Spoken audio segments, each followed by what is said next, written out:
Assalamualaikum warahmatullahi wabarakatuh. Perkenalkan saya Salfitdina Sucitra, NIM 4122001050.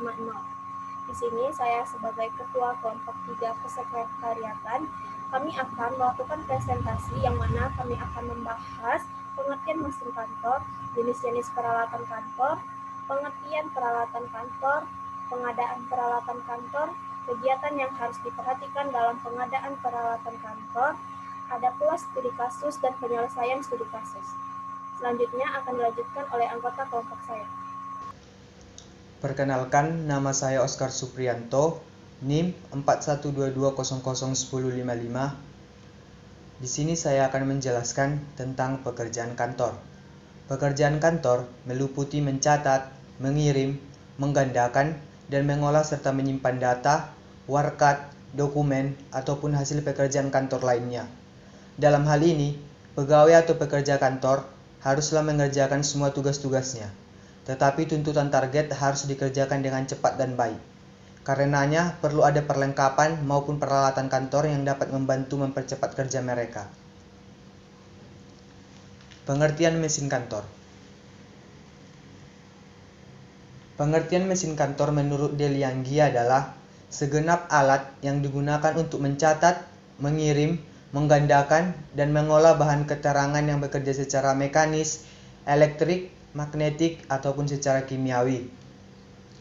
Pengertian mesin kantor menurut Wursanto adalah segenap peralatan yang bersifat mekanis, elektris, maupun magnetis yang digunakan untuk menghimpun, mencatat, mengolah, menggandakan, atau mengirim keterangan yang dibutuhkan oleh suatu lembaga sehingga mampu memperlancar aktivitas kantor. Pengertian mesin kantor menurut Yatima adalah segenap alat yang dipergunakan untuk mencatat, menggandakan, dan mengolah kata yang bekerja secara sistematis, mekanis, elektris, elektronik, magnetik, atau secara kimiawi. Baik, di sini saya akan menjelaskan jenis-jenis peralatan kantor. Yang pertama ada komputer. Komputer adalah suatu alat elektronik yang mampu melakukan beberapa tugas, yaitu menerima input, memproses input sesuai dengan instruksi yang diberikan, menyimpan perintah-perintah dan hasil pengolahannya, serta menyediakan output dalam bentuk informasi. Yang kedua ada mesin tik. Mesin tik yaitu mesin tulis manual atau mesin tulis biasa yang dijumpai sehari-hari pada tiap kantor yang dapat dipergunakan untuk mengetik berbagai macam surat, naskah atau teks, mengetik tabel, pekerjaan-pekerjaan kecil seperti kwitansi, faktur, wesel pos, kartu pos, dan lain-lain. Yang ketiga, mesin tik elektronik. Mesin tik elektronik pada umumnya mesin tik ini sama saja penggunaannya dengan mesin tik manual, tetapi mesin tik elektronik lebih canggih dibandingkan dengan mesin pendahulunya. Misalnya mesin tik elektronik menggunakan listrik. Yang keempat, mesin fotokopi.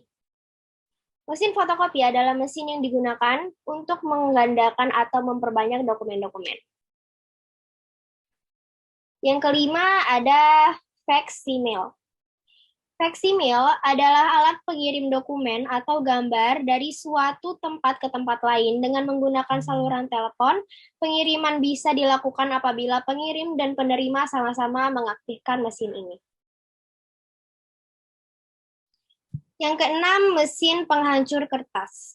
Mesin penghancur kertas atau shredder, penghancur kertas atau paper shelter yang digunakan untuk menghancurkan dokumen berupa kertas seperti surat, arsip, dan laporan lain-lainnya.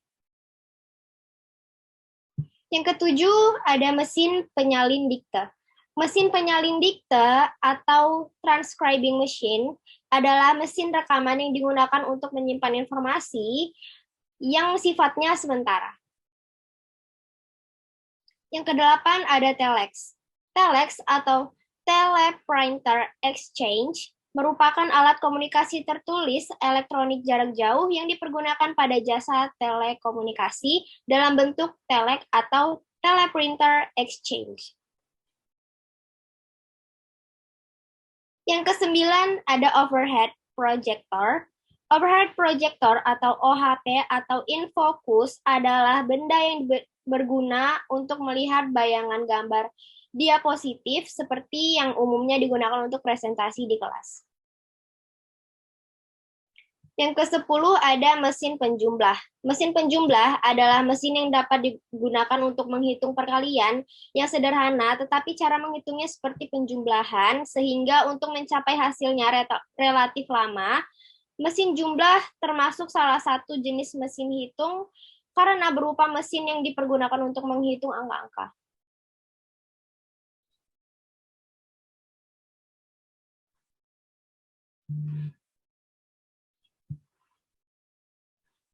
Selanjutnya ada peralatan kantor. Yang pertama ada telepon. Telepon yaitu alat yang digunakan untuk menyampaikan informasi dari satu pihak ke pihak lainnya dari jarak jauh, baik di dalam lingkungan sendiri maupun ke luar kantor. Cara penggunaan telepon ini sendiri, yang pertama, sediakan pensil dan kertas. Yang kedua, siapkan nomor telepon. Yang ketiga, putar nomor telepon yang dikehendaki. Yang keempat, memberitahu nama kantor atau instansi. Yang kelima, bicara secara singkat namun sopan dan tidak bicara yang bukan-bukan. Yang keenam, jika sudah selesai, letakkan telepon dengan hati-hati. Yang kedua ada fake smile. Fake smile, kata fake smile berasal dari bahasa Latin yaitu fake, yang artinya bikin atau smile artinya serupa. Istilah fake smile juga disebut dengan fotokopi jarak jauh. Cara penggunaan fake smile ini, yang pertama, siapkan data yang akan dikirim dengan bagian yang tercetak menghadap ke bawah. Yang kedua, siapkan nomor fax yang dituju. Yang ketiga, tekan tombol jumlah halaman yang diinginkan. Yang keempat, tekan tombol yes. Yang kelima, jika muncul tulisan quick, tekan keypad sampai muncul tanda delay keyboard. Yang terakhir, lakukan pengkopian data atau informasi. Yang ketiga ada mesin fotokopi. Mesin fotokopi merupakan mesin cetak yang mempunyai kemampuan yang sangat menakjubkan. Sebab dalam mesin fotokopi terdapat sistem zoom, sistem reduction, sistem full size, dan sistem document feeder. Langkah-langkah pengoperasian mesin fotokopi, yang pertama, masukkan tinta ke developer unit. Yang kedua, tekan tombol on atau off dengan posisi on. Yang ketiga, master dilakukan pada kaca lalu, tutupkan cover di atasnya. Yang keempat, tekan tombol nominal jumlah yang dikehendaki. Yang kelima, hitung jumlah kertas yang difotokopi.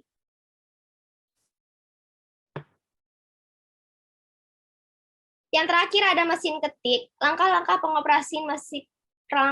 pengoperasian mesin ketik adalah yang pertama, mesin kita hubungkan dengan aliran listrik melalui stop kontak dan voltasenya harus disesuaikan dengan aliran listrik rumah atau kantor. Yang kedua, setelah mesin menyala, kita masukkan selembar kertas dan mulailah kita mengetik. Namun kita harus tahu bahwa tulisan yang akan kita ketik tidak langsung tercetak pada kertas, melainkan disimpan terlebih dahulu dalam memori mesin tersebut. Bila kita telah yakin untuk dicetak di atas kertas, cukup tekan tombol enter, maka mesin akan mencetak tulisan yang ada pada memori ke atas kertas. Terima kasih. Perkenalkan, saya Nabila Bunga Saraswati, NIM 4122001035. Di sini saya akan menjelaskan mengenai pengertian peralatan kantor. Peralatan kantor atau perlengkapan kantor adalah barang-barang yang digunakan untuk menghasilkan suatu pekerjaan yang diharapkan kantor. Fungsi dari peralatan kantor sendiri antara lain sebagai sarana penyimpanan arsip, sebagai alat bantu untuk mempercepat, meringankan, dan mempermudah pekerjaan di dalam kantor. Pengadaan peralatan kantor. Dalam pelaksanaannya, kegiatan pengadaan barang atau peralatan kantor harus memperhatikan hal-hal sebagai berikut. A. Mengikuti prosedur pengelolaan perbekalan. B. Menentukan jenis, kualitas, dan kuantitas perlengkapan yang diperlukan. C. Menyediakan dan menggunakan perlengkapan kantor dalam kegiatan operasional. D. Menyediakan perbekalan sesuai dengan anggaran yang berlaku. E. Menyimpan dan memelihara perlengkapan. F. Mengumpulkan dan mengolah data perbekalan kantor. G. Menghapuskan perlengkapan yang sudah tidak dapat digunakan sesuai prosedur. Kegiatan yang harus diperhatikan dalam pengadaan peralatan kantor. Yang pertama, merencanakan kebutuhan. Merencanakan kebutuhan adalah kegiatan yang dilakukan setiap tahun untuk mengusulkan pengadaan peralatan kantor yang akan dilakukan pengadaannya. Perencanaan kebutuhan ini biasanya dilakukan oleh masing-masing subbagian, karena masing-masing subbagian akan memerlukan peralatan kantor yang memiliki spesifikasi yang berbeda sesuai dengan bidang tugasnya. 2. Pengajuan dana. Setelah dilakukan pendataan mengenai barang-barang yang dibutuhkan oleh setiap bidang, maka peralatan kantor tersebut kemudian akan dicari. Setelah barang tersebut ditemukan, barang diajukan dananya melalui surat pengajuan dana. 3. Surat pertanggungjawaban atau SPJ. Surat pertanggungjawaban atau SPJ adalah salah satu bentuk laporan penggunaan anggaran atau uang yang telah digunakan. Dari penjelasan tersebut dapat diketahui bahwa ketika anggaran telah digunakan untuk mengadakan peralatan kantor milik pemerintah, maka akan dilakukan pertanggungjawaban melalui SPJ. 4. Pendistribusian. Setelah barang-barang yang dilakukan pengadaannya sampai ke kantor, maka tahap selanjutnya adalah pendistribusian. Peralatan kantor tersebut ke bagian kepala subbagian nantinya akan mendistribusikan lagi kepada anggota-anggota sub. 5. Penyimpanan. Penyimpanan perlu diperhatikan karena menyimpan yang baik maka efisiensi dan efektivitas kerja dapat ditingkatkan. Ketika kegiatan penyimpanan ini tidak diperhatikan, maka yang dapat terjadi ialah rusaknya persediaan barang yang disimpan, tidak terpakai dengan baik atau rusak sebelum digunakan, sudah tidak ada dapat digunakan lagi untuk masa yang akan datang, dan lain-lain. Maka dalam kegiatan penyimpanan harus memperhatikan persediaan alat-alat pemeliharaan yang diperlukan. A. Memenuhi syarat penyimpanan barang. B. Memperhatikan sifat barang yang disimpan. C. Memperhatikan jangka waktu penyimpanan. D. Memperhatikan tenaga yang diperlukan dan biaya harus dikeluarkan. 6. Pemeliharaan. Pemeliharaan barang juga menjadi kegiatan yang sangat penting untuk memastikan bahwa barang atau peralatan tersebut masih dalam keadaan baik. Pemeliharaan merupakan kegiatan terus-menerus agar barang tetap dalam kondisi baik setiap waktu akan digunakan. Pemeliharaan yang baik mestinya harus dilakukan sesuai jadwal yang telah dilaksanakan. 7. Administrasi perlengkapan. Administrasi perlengkapan dimulai dengan pencatatan secara teratur tiap-tiap barang. Kegiatan pencatatan ini bertujuan untuk mendata barang perlengkapan yang dimiliki oleh suatu kantor. Selain pencatatan atau pendataan, kegiatan administrasi perlengkapan lain adalah kegiatan penghapusan atau penyusutan. Selanjutnya akan dibahas oleh Stephen Pai. Analisis studi kasus. Studi kasus kami ambil berdasarkan pengalaman yang terjadi dalam kegiatan perkantoran. Secara umum, penggunaan mesin kantor kerap terjadi setiap harinya dalam menunjang kegiatan perkantoran, sehingga tidak menutup kemungkinan daya mesin-mesin kantor tersebut menjadi lemah akibat pemakaian terus-menerus dan dapat mengalami kerusakan. Tidak hanya karena pemakaian yang terus-menerus, tetapi juga berasal dari jangka pemakaian mesin. Inventaris pada umumnya memberi daftar keadaan barang, apakah barang tersebut masih dapat digunakan atau barang tersebut memiliki jadwal perbaikan 3 bulan sekali atau 6 bulan sekali. Akibat pengabaian daftar inventaris tersebut, mesin-mesin kantor kerap mengalami kerusakan. Jika hal ini terjadi, maka dapat menyebabkan terhambatnya proses kegiatan perkantoran. Adapun hambatan-hambatan yang umum terjadi dalam kegiatan perkantoran, yaitu tata ruangan yang kurang maksimal karena terdapat perabot kantor yang besar sehingga membatasi pergerakan karyawan.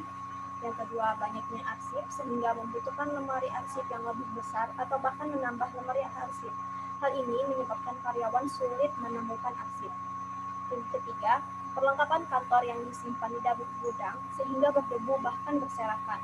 Yang keempat, kerusakan pada mesin fotokopi karena pemakaian secara terus-menerus. 5. Tidak melakukan pencatatan inventaris dengan rutin, baik mesin-mesin kantor ataupun alat tulis kantor. Dari beberapa hambatan-hambatan yang umum terjadi tersebut, hal ini perlu diperhatikan bahwa pemeliharaan barang dan inventaris berkaitan satu sama lain. Untuk itu, pemeliharaan dan perawatan mesin-mesin kantor sesuai jadwal yang terdapat pada inventaris harus dilakukan. Penyelesaian studi kasus. Untuk menunjang kegiatan pelaksanaan kantor, maka perlu adanya pengadaan peralatan kantor. Selain itu, pengadaan barang harus dilakukan dengan efisien untuk mencapai sasaran yang ditetapkan. Maka dari itu, diperlukannya prosedur pengadaan peralatan kantor. Pada umumnya, pengadaan peralatan kantor dapat dilakukan sebagai berikut. Yang pertama, pengajuan surat permohonan ke gudang. Yang kedua, pemeriksaan stok barang gudang oleh petugas. Yang ketiga, jika ada barang diberikan dengan bon pengeluaran. Yang keempat, jika tidak ada petugas memberikan nomor pada surat permohonan dari buku induk. Yang kelima, surat diserahkan bendahara mengecek antara permohonan dan ketersediaan biaya. Yang kedelapan, barang diperiksa mengenai kualitas, kuantitas. Yang kesembilan, barang diserah terimakan dengan menggunakan buku beserta terima barang. Yang keenam, bendahara meminta persetujuan pimpinan.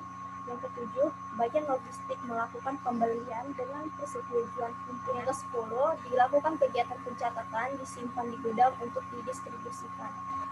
Selain prosedur pengadaan barang kantor di atas, ada beberapa yang perlu diperhatikan dalam pengadaan peralatan kantor sebagai berikut. Yang pertama, ada penyimpanan.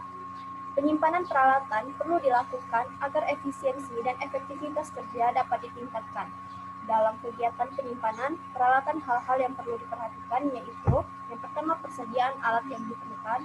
Yang kedua, peralatan memenuhi syarat penyimpanan barang. Yang ketiga, memperhatikan sifat peralatan kantor yang disimpan. Yang keempat, memperhatikan jangka waktu penyimpanan. Yang kedua, pemeliharaan. Pemeliharaan barang perlu dilakukan agar peralatan dalam kondisi baik dan siap digunakan.